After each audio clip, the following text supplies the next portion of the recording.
Indian media کل سے بلکہ 2-3 دن سے جو ہے وہ پچھلے وہ شو ڈال رہا ہے کہ آرمی چیف جو ہے پاکستان کے حافظ عاصم منیر وہ چھپ گئے ہیں، وہ انڈر گراؤنڈ چلے گئے ہیں، انہوں نے اپنی فیملی کو باہر بھجوا دیا ہے، وہ بنکروں میں چھپ رہے ہیں، وہ بھارتی سینا سے، بھارت کے پرمانو سے، پتہ نہیں وہ کون کون سی لینگویج یوز کرتے ہیں، وہ لوگ چھپ گئے ہیں، وہ نظر نہیں آ رہے۔ آخری دفعہ وہ وزیر اعظم پاکستان کے ساتھ کاکول اکیڈمی میں پاسنگ آؤٹ پریڈ کے دوران دیکھے گئے۔ تو اب کل رات کو آلموسٹ یہ کو 12-1 بجے میں انڈین میڈیا دیکھ رہا تھا تو اس وقت یہ پروپیگنڈا جاری تھا۔ تو اتفاقاً یہ محض ایک اتفاق ہے کہ میں جب صبح اٹھا تو ایک بہت ہی قریبی دوست کا میسج مجھے آیا ہوا تھا کہ عاصم منیر صاحب کل لاہور میں تھے، 5 سے 6 گھنٹے وہ لاہور میں رہے اور اگلے مورچوں کا انہوں نے وزٹ کیا، فوج کے جوانوں کا حوصلہ بڑھایا۔ یہ ایک کمانڈر جو ہوتا ہے یہ اس کا دلیرانہ اقدام ہوتا ہے کہ حالت جنگ میں وہ اگلے مورچوں کے اوپر جاتا ہے اور وہ تھپکی دیتا ہے اپنے جوانوں کو، اور جوان یہ 2 طرفہ معاملہ ہوتا ہے کہ جوانوں کا دل بڑا ہوتا ہے۔ یہ ایک کمانڈر کی اسٹریٹجی ہوتی ہے۔ دنیا بھر میں وہی کمانڈر جو ہیں جو کامیاب قرار پاتے ہیں جو ہر طرح کے حالات میں، حالت جنگ میں اگلے مورچوں کے ساتھ اپنے جوانوں کے ساتھ کھڑے ہوتے ہیں۔ یعنی وہ وار تھیٹرز جو قائم ہوتے ہیں وہ وہاں پر بیٹھ کے جنگ نہیں لڑ رہے ہوتے بلکہ وہ اگلے مورچوں کے اوپر بھی موجود ہوتے ہیں، حوصلہ بڑھا رہے ہوتے ہیں، تھپکی دے رہے ہوتے ہیں۔ اور بھارت کو تو اگر یاد ہوتا کہ جنرل عاصم منیر نے، ظاہر ہے کہ میں کسی کی نہ تعریف و توصیف کرنا چاہتا ہوں، میں صرف فیکٹس بیان کرنا چاہتا ہوں اور نہ کسی کو تنقید کا نشانہ بنانا چاہتا ہوں۔ اگر آپ کو یاد ہوگا تو جی ایچ کیو میں ایک دور تھا، اکانومی کے اوپر سیمینار ہوتے تھے اور پاکستان کی فوج کا سربراہ جس کا اکانومی کے اوپر اتنا فکر مند ہونا اس طرح سے بنتا نہیں، جب وہ باجوہ صاحب تھے تو وہ کہا کرتے تھے انڈیا کے ساتھ جنگ نہیں ہو سکتی، وہ بریفنگز دیا کرتے تھے 12 گھنٹے کی، 8 گھنٹے کی، صحافیوں کو بلا کے، اور کہتے تھے کہ ہمارے تو جناب ٹینک وہ کنستر ہوئے پڑے ہیں، پٹرول ہمارے پاس ہے نہیں، اکانومی ریجنز ترقی کیا کرتے ہیں، ہمیں انڈیا کے ساتھ لڑ نہیں سکتے، ہمیں اس کے ساتھ چلنا ہے۔ اب یہ ان کا ڈاکٹرائن تھا یا ان کی سمجھ بوجھ تھی، اور وہ بہت بھی جذباتی بات جب کیا کرتے تھے، بھارت کو للکارتے تھے، تو ان کی للکار یہ ہوتی تھی کہ بھارت یہ سن لے تمہاری گولیاں ختم ہو جائیں گی، ہمارے سینے ختم نہیں ہوں گے۔ بھائی نو دنیا دا کیڑا کمانڈر ہے جڑا کہندا میرے جوان صرف گولیاں کھان واسطے؟ جواب تو یہ ہونا چاہیے تھا کہ ہم دانت نکال دیں گے، بازو کاٹ دیں گے، گردنیں اتار دیں گے اگر پاکستان کی طرف میلی آنکھ کر کے دیکھا، لیکن وہ کہندا سی میرے جوان گولیاں کھا کے شہید ہو جائیں گے۔ یہ مائنڈ سیٹ تھا۔ اب اس کے پیچھے جنرل باجوہ صاحب کی کیا سوچ تھی، کیا نہیں سوچ تھی، یہاں پر تو ہمیں جرنیل پاکستان میں فنکار ہی ٹکرتے ہیں، سوری ٹو سے، پروفیشنل کم ہی ٹکرتے۔ پروفیشنل کون ہوتا ہے؟ اس کی تعریف کبھی آپ نے غور کیا؟ جو اپنے کام کا ماہر ہو۔ فوجی کا کام کیا ہے کہ بڑا اچھا پلستر کر لیتا ہے جناب، وہ بڑی اچھی فیکٹری چلا لیتا ہے، یا وہ بڑا اچھا جمہوریت کے اوپر لیکچر دے لیتا ہے، میں جمہوریت کے ساتھ کھڑا ہوں۔ بھائی تو فوج دے نال کھڑا ہو، جمہوریت کے ساتھ ہم کھڑے ہو جائیں گے، فوج کا جو کام ہے وہ کرواؤ۔ یہ ایک پروفیشنل جرنل ہوتا ہے۔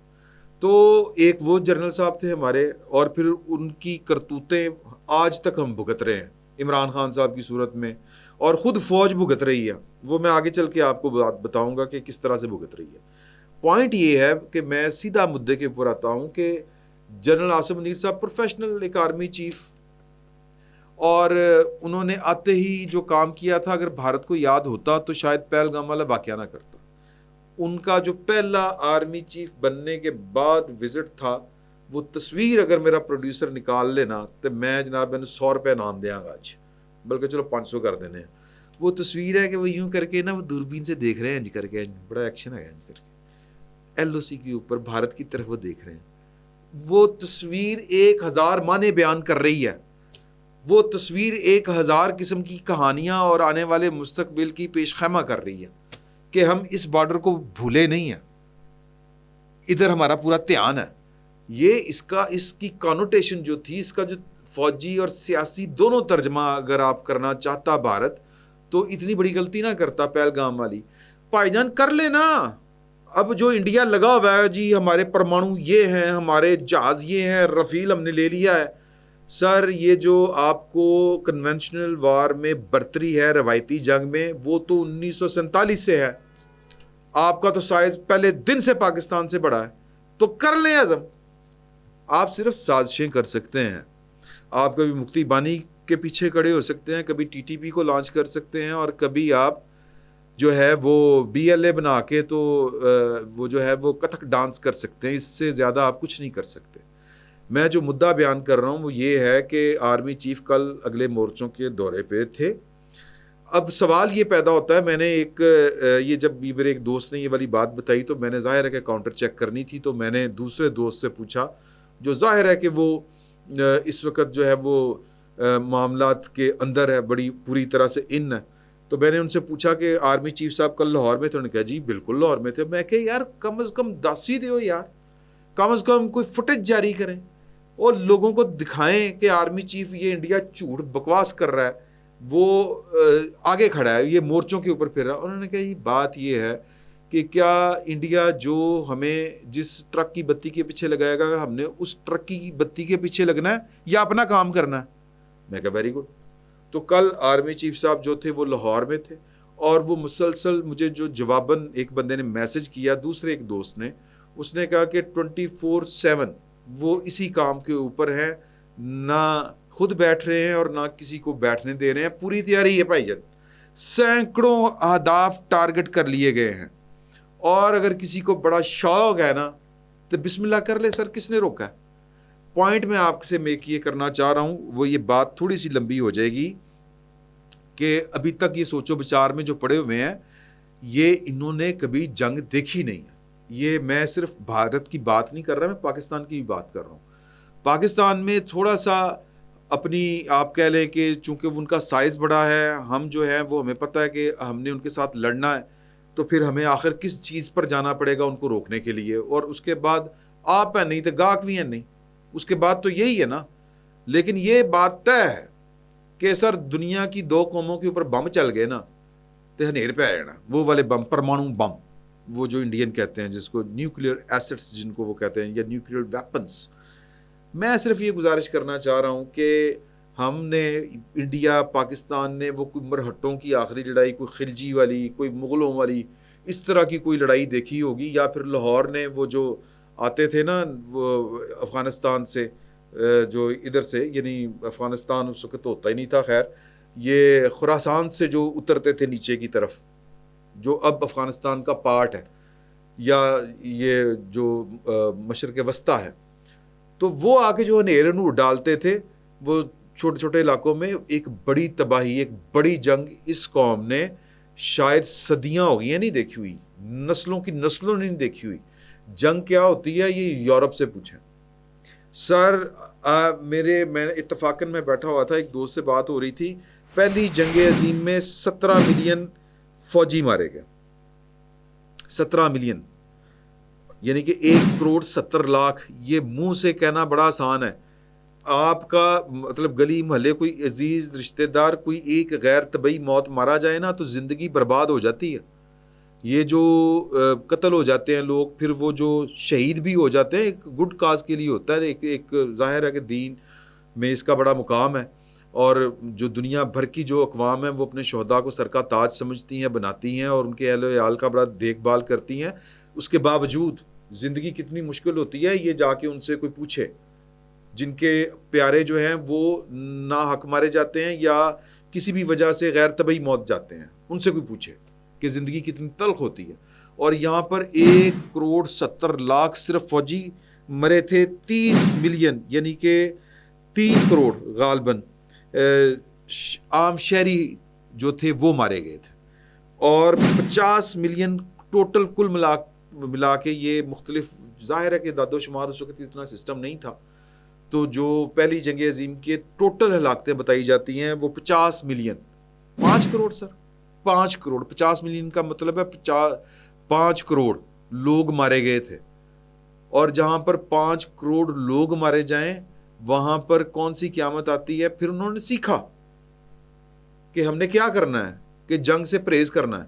لیکن خیر دوسری جنگ عظیم بھی ہوئی، اور اس میں جو فوجی مارے گئے کل ملا کے وہ 8 ملین تھے. یعنی کہ 80 لاکھ فوجی، اور جو شہری مارے گئے وہ 4 ملین تھے، ٹوٹل ملا کے یہ 12 ملین یعنی کہ 1 کروڑ 20 لاکھ بنتے ہیں لوگ. سر پاکستان ہندوستان کے ساری جنگیں ملا لیں ہزاروں میں لوگ نہیں بنتے. تو جن کو بڑا شوق ہے یہ پاکستان کی قوم، ان کا رویہ یہ گواہ ہے کہ یہ جنگ کے ہیجان میں مبتلا نہیں چاہتے کہ جنگ ہو، لیکن اگر اس کو سمجھ نہیں آ رہی تو پھر ہمارے پاس لڑنے کے علاوہ اور کوئی راستہ نہیں ہے. یہ انڈینز نے یہ وہ کیا وہ تم نے عشق کا نام سنا ہے، ہم نے عشق کیا ہے. چلے چھوڑے اس بات کو. تو یہ والی میں ویسے ایک انفارمیشن آپ کے ساتھ شیئر کرنا چاہ رہا تھا کہ اس مائنڈ سیٹ سے نکلنا چاہیے، لیکن اگر وہ نہیں نکلنا چاہتے تو بسم اللہ سر آ جاؤ کر لو. جو پاکستان نے ان کو بڑا سرپرائز دیا ہے سر، وہ ہے پہلا آپریشن جو تھا وہ انفارمیشن آپریشن والا سرپرائز تھا. چاروں شانے چت ہو گئے انڈین کا سارا کے سارا جو ان کا سوشل میڈیا نیٹ ورک اور جھوٹ 44 جو نیریٹو بنا رہا تھا وہ صفر کر کے رکھ دیا. اور انٹرنیشنل جو صحافتی ادارے ہیں اور جو انٹرنیشنلی جو عالمی قوتیں ہیں وہ انڈیا کے ساتھ نہیں کھڑی. وہ پاکستان کے اوپر گولہ بارود لے کے یا پاکستان کے اوپر تنقید نہیں کر رہے. ہاں وہ جس واقعے کی حد تک کہتے ہیں بڑا ظلم ہوا ہے، اس کی انکوائری کروائے، سارا کچھ ہونا چاہیے. تو دوسرا جو پاکستان نے سرپرائز دیا ہے وہ ہے جو ڈرون گرایا آج پیمر میں. یہ پہلی بات ذہن میں رکھیں کہ یہ ڈرون گرایا ہماری سگنل کور نے، ہماری ایئر ڈیفنس والوں نے نہیں گرایا، سگنل کور نے یہ گرایا. یہ دوسرا گرایا. پہلا جو گرایا تھا وہ امریکن کاپٹر تھا ان کا وہ ڈرون، اور وہ تھا بھی بہت مہنگا، اور کئی دن وہ فضا میں رہ سکتا ہے، جاسوسی کر سکتا ہے، ویڈیو بنا سکتا ہے، بہت اوپر سے کیچ کر لیتا ہے، اس کے کیمرے بڑے ہائی فائی ہیں، وہ لیتھل ہے، وہ بم گرا سکتا ہے، میزائل مار سکتا ہے. سر ہم نے وہ بھی اس کو گرایا. گرانے کا مطلب کیا ہے کہ تھلو فیر نہیں ماری دی گلیل نو. گرانے کا مطلب یہ ہے کہ ہم اس کے سسٹم کو ہیک کرتے ہیں انفارمیشن ٹیکنالوجی کے ذریعے. ہیک کرنے کے بعد اس کو گرا لیتے ہیں نیچے، یا کنٹرول کر لیتے ہیں کہ چل بھی ایتھے تیرا مقام ہے، ایتھے لینڈ ہو. تو یہ امریکن ٹیکنالوجی کو ایک طرح سے بریچ کرنا، ہیک کرنا، یہ کوئی چھوٹی بات نہیں ہے. تو پریشانی جو ہے وہ بحر اوقیانوس تک پھیلی ہوئی ہے. سادہ الفاظ میں یہ پاکستان کی ایک اور بڑی کامیابی ہے. لیکن یہ چھوٹی چھوٹی چیزیں ہیں. جدوں انڈیا پنگا لے گا، کوئی بڑا کام کرے گا، سوری اباؤٹ مائی لینگویج، تو پھر ذرا مزہ آئے گا. اب آ جائیں زیارت میں کوئی جو ہے وہ بلکہ میرا خیال ہے کہ ایک ان کے آپس میں گتھم گتھا ہو گئے ہیں. یہ کشمیر والی سائڈ کے اوپر 2 یونٹ ان کے لڑ پڑے ہیں آپس میں، اور اس کے نتیجے میں 5 جو ہیں وہ سکھ اہلکار گئے ہیں. اب یہ بڑا کویسچن ہے کہ سکھ اہلکار ہی کیوں ان کے مارے گئے ہیں. تو جو ان کی یونٹ ہے متعلقہ، یہ 25 اور 26 کا واقعہ ہے. ڈان یہ رپورٹ کر رہا ہے جپالا برج بارامولہ سیکٹر میں دوران پٹرولنگ پیش آیا یہ والا واقعہ. 185 بارڈر سیکیورٹی فورس BSF جو کہ بارامولہ میں تعینات ہے نے 12 بریگیڈ کی 13 سکھ لائٹ انفینٹری ریجمنٹ پر فائرنگ کی، اور جس کے نتیجے میں 13 سکھ لائٹ انفینٹری کے 5 جوان جو ہیں وہ مارے گئے. اب ان میں جو بڑا غم و غصہ ہے، اور یہ جو ہے نا بھارت ہندوتوا، ان کے لیے سکھ بھی اقلیت ہی ہیں. اور پھر سکھوں خالصتان بلو سٹار آپریشن، اور پھر ادھر سے کہنا کہ جی کہ سکھ جو ہیں وہ اس جنگ میں حصہ نہ لے. ایک ٹرسٹ ڈیفیسٹ جو ہے وہ ہندوتوا مائنڈ سیٹ جو ہے وہ اپنی اقلیتوں کے اوپر کرتا ہے، اور سکھوں کو بھی اسی شک کی نظر سے دیکھتا ہے. اب یہ والا ایک واقعہ ہوا ہے.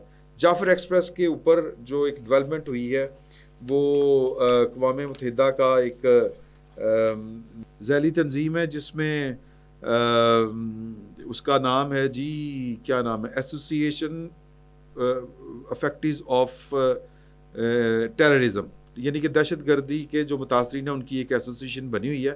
وہاں پر ایک پالیسی سٹیٹمنٹ دی ہے جواد صاحب جو پاکستان کے کونسلر ہیں. انہوں نے کہا کہ ہمارے پاس ثبوت ہے کہ ہمارا ایک علاقائی حریف جو ہے وہ دہشت گردی کی سرپرستی کر رہا ہے، ہمارے پاس ثبوت ہیں. تو یہ ثبوت جو ہیں وہ ظاہر ہے کہ بھارت چونکہ دنیا کی 5ویں بڑی اکانومی کلیم کرتا ہے، اور اس کے ساتھ جب آپ گفتگو کرے گی دنیا تو وہ ذرا اس کا سٹائل بھی مختلف ہوگا، اس کے ناز نخرے بھی اٹھائے گی اور اس کی جائز بھی سنے گی. لیکن ہماری اس طرح سے نہیں سنے گی. یہ ہے جرم ضعیفی کی سزا مرگ مفجات, وہ میں نے آپ کو بتا دیا. C-130 پاکستان آ چکا ہے سر, ایک خبر ہے 6 C-130 پاکستان آ چکے. اور میں نے جس طرح پہلے آپ سے کہا تھا کہ یہ ہم نے مقامی طور پر دہشت گردی سے نمٹنا ہے. قومی سلامتی کمیٹی میں جو آبزرو کیا گیا تھا وہ یہ کیا گیا تھا کہ ہم چونکہ دہشت گردوں کی کمر توڑ رہے ہیں, تباہ کر رہے ہیں, برباد کر رہے ہیں, تو ان کو سہولت کاری کرنے کے لیے بھارت نے یہ والا سارے کا سارا پہلگام والا ڈرامہ رچایا ہے تاکہ پاکستان کے اوپر ایک جنگ مسلط کی جائے. اندر سے وہ لڑ رہا ہو, باہر سے ہم مار رہے ہوں. تو یہ ان دنوں ہوا, یعنی یہ جو پلان تھا پہلگام کا, پریکٹیکلی اگر آپ اس پر غور کریں تو جن دنوں پاکستان کے وزیر اعظم ترکی کا دورہ کر رہے تھے, اور ظاہر ہے کہ بھارت کی انٹیلیجنس جو ہے اس کو پتہ ہوگا کہ یہ ترکی کیا کرنے جا رہے ہیں. ترکی سے ہم نے جو 6 C-130 آئے ہیں, یہ ڈرونز جو ترکی کی ٹیکنالوجی والے ترکی والے ڈرونز ہیں, یہ سارے کے سارے وہ بھر کے آئے تھے. تو اس سے ہم نے پہلے بھی ٹارگٹ کیا تھا جعفر ایکسپریس والے واقعے کے اوپر ان دہشت گردوں کو, اور وہ جو سنائپر شاٹس تھے وہ ان کی مدد سے ہی سارا کچھ ہوا تھا. تو جو اوپر جا کے مارے تھے, ایک تو وہ ٹرین کے نیچے تھے نا چھپے ہوئے, وہ تو سنائپرز دوسرے تھے.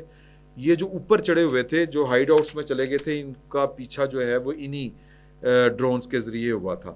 آخر میں سرم جاوید صاحبہ کی میں آپ کے ساتھ گفتگو شیئر کرنا چاہتا ہوں, بتانا چاہتا ہوں. میرا یہ خیال تھا کہ یار کہ سرم جاوید صاحبہ کو کل جو گرفتار کیا گیا ہے یہ تھوڑی سی زیادتی ہو گئی ہے, نہیں ہونی چاہیے تھی.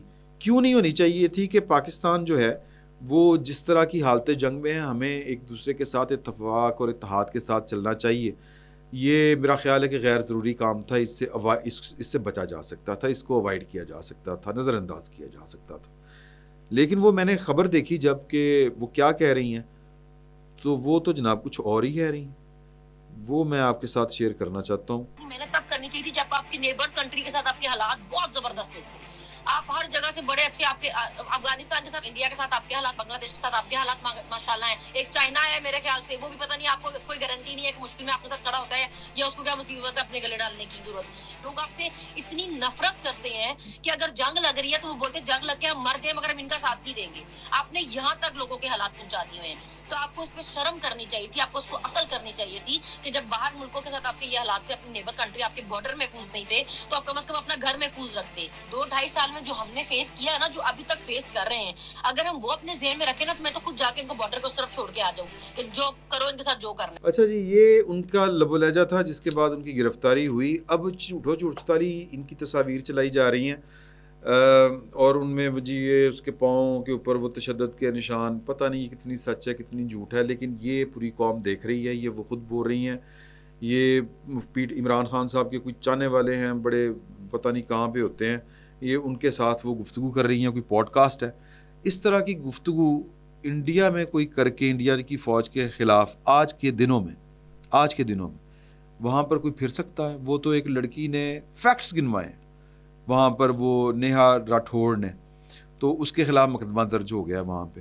پوائنٹ میں صرف یہ میک کرنا چاہتا ہوں کہ آپ نے 9 مئی کو جو کچھ کیا پاکستان کی فوج کے خلاف, وہ پاکستان کی کسی سیاسی جماعت نے نہیں کیا, ایون ابھی تک انڈیا نے نہیں کیا ابھی تک. تو آپ کے ساتھ جو ہو رہا تھا, جو ہو رہا ہے, وہ تو آپ کے اعمال ہیں, اور اب بھی آپ جو ہیں وہ یہی اسی طرح کی حرکتیں کریں گے تو آپ کے ساتھ کچھ اچھا نہیں ہوگا, اس سے بھی برا ہوگا, اور شاید اس بار آپ کو معافی نہ ملے. باقی یہ جو نیریٹو لے کے چل رہی ہیں, اس کی حقیقت یہ ہے کہ ایک سمینہ پاشا ہماری صحافی دوست ہیں, انہوں نے بھی ایک سروے جو تھا وہ کنڈکٹ کیا تھا ٹویٹر کے اوپر. پھر وہ کوئی عدیل راجا کے وہ کوئی ایک صاحب مفرور ہیں, انہوں نے بھی ایک سروے کنڈکٹ کیا تھا, اور سوالات جو رکھے تھے وہ میں آپ کے ساتھ شیئر کرتا ہوں. ظاہر ہے یہ جو الگوریدم ہوتا ہے, یہ جو سوشل میڈیا ہوتا ہے, یہ آپ کا مائنڈ سیٹ جو آپ کو پسند کرتا ہے, جو آپ کے خیالات, یہ وہی لوگ آپ کو فالو کر رہے ہوتے ہیں. یہ 2 طرفہ محبت ہوتی ہے, یہ یک طرفہ نہیں ہوتی. تو اگر جو بھی آپ نیریٹو لے کے چل رہے ہیں, آپ کے سننے والے اسی خیالات کے مالک ہوں گے, تو آپ کی وہ فالوور ہوں گے. اب پاکستان تحریک سمینہ پاشا کا بھی جتنا جھکاؤ پاکستان تحریک انصاف کی طرف ہے, وہ کسی سے ڈھکا چھپا نہیں ہے.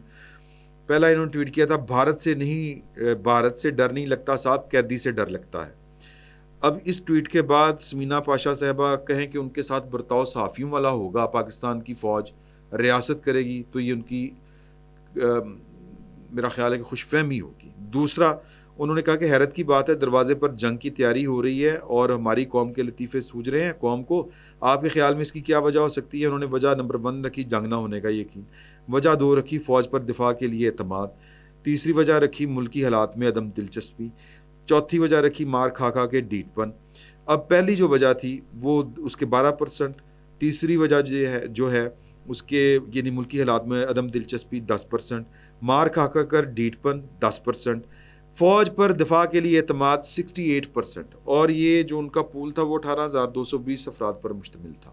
یعنی کہ ان کے جو نیریٹو کو دیکھنے والے پاکستان تحریک انصاف کا ووٹر سپورٹر، ان کی اکثریت جو ہے، یہ جتنا بھی سیمپل تھا یہ سمینا پاشا صاحبہ کی توقعات سے بالکل ہٹ کے جواب آیا۔ یہ جو صنم جاوید جو گفتگو کر رہی ہیں یہ اس سے بالکل الٹ بات، لوگ جو ہیں وہ ان کے نیریٹو کے اگر ساتھ ہوتے تو یہ صنم جاوید کی گرفتاری کے بعد اس وقت سیلاب آیا ہوتا۔ سیلاب تو عمران خان صاحب کی گرفتاری کے بعد بھی نہیں آیا، اور وہ جو آنا تھا وہ ایک دفعہ آ گیا، اس کے پیچھے بھی general Fayyaz Hameed and company تھی۔ اسی طرح عادل راجہ صاحب نے کیا، is Pahalgam terrorist attack a false flag operation by India itself or conducted by Pakistan؟ تو سر 2 سوال، not connected by Pakistan، yes it's false flag operation، اور false flag operation کے اوپر جو لوگوں نے ووٹ کیا ہے وہ 78% کیا ہے، یعنی کہ پاکستان کے موقف کی تائید کی ہے۔ not connected by Pakistan 22% نے یہ والی بات کہی ہے، یعنی کہ وہ پاکستان نے نہیں کیا، یہ فالس فلیگ آپریشن ہے۔ اور حالانکہ جو انہوں نے سوال رکھا تھا یہ دونوں صورتوں میں پاکستان کے خلاف بات جا سکتی تھی۔ تو یہاں پر 16,933 ووٹروں نے پول میں حصہ لیا اور آپ کے سامنے ہے۔ تو میں صرف یہ کہنا چاہ رہا ہوں کہ پاکستان تحریک انصاف والے جو دوست ہیں ان کو ابھی تک عقل نہیں آئی، جنگی حالات میں جب پورا ملک جنگی کیفیت میں ہو اور جہاں پر فوجیں ڈپلائیڈ کر دی جائیں، جنگی حالت کا نفاذ کر دیا جائے، وہاں پر آئین کا آرٹیکل 199 اور بنیادی جو حقوق ہوتے ہیں وہ معطل ہو جاتے ہیں۔ تو عام حالات میں ان کے ساتھ ان کی حرکتوں کی وجہ سے جو کچھ ہوا اور اب جو کچھ ہو سکتا ہے، میرا خیال احتیاطی کرنی چاہیے ان کو، یا پھر پاگل ہو گئے نا، پاگل خانے داخل کرو۔ فی الوقت اتنا ہی، بہت بہت شکریہ۔